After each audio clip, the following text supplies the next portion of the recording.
Atika, I mean, it must have been an interesting morning for you. This story has just taken on a life of its own. Just describe the setting where you're at, first of all, and the media interest and all of that. I'm standing actually right outside of Susan Boyle's home. This is where she grew up with 8 brothers and sisters, and it's where she's lived all her life and where she now lives alone with her cat Pebbles. But she's probably not going to be lonely anymore because she's got a whole host of people coming through. There's just been dozens of interviews. I mean, when we go in there, the phone is ringing off the hook. There's 3 or 4 cameras inside. And then she's got her fans out here.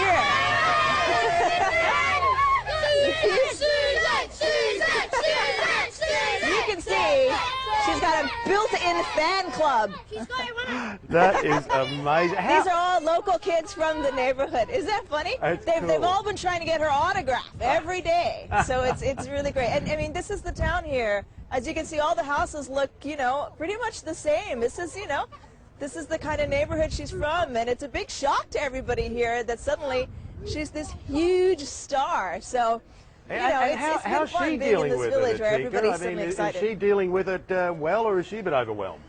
I think she is a little overwhelmed. I mean, it's interview after interview after interview. But, she says repeatedly, she's down to earth, she's got her feet firmly on the ground, and she's just going to be herself. And she's just focused on the next round.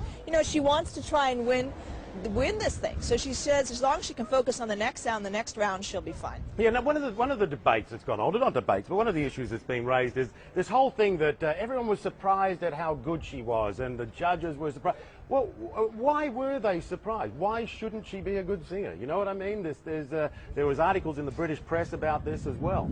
Well, this is what many people in the village are saying. We also spoke to a man who was the church organist here who accompanied her for years in the church choir, and he says he always knew she had a beautiful voice. She would go to the local pub for karaoke on Sunday nights, and she was always asked to sing. She sang beautifully. It's just that nobody thought that she would actually be discovered on this national TV show. One of the things that people say here is that that's who she is. When she sings, that's when she's really herself, when she's really Susan Boyle. Yeah, which is lovely. But that whole thing where obviously there's a looks issue involved here, and that's what's upset a lot of people too. It's like, well, why should that even be part of the discussion? Is she aware of that? Does she feel patronised? I'm just interested in that. She's definitely aware of that. I mean, we asked her in the interview, and she basically said, she just went there to try and win over what she calls these cynical people. So she knows what her image is. She knows, she comes across, as this sort of frumpy spinster. But inside, she obviously feels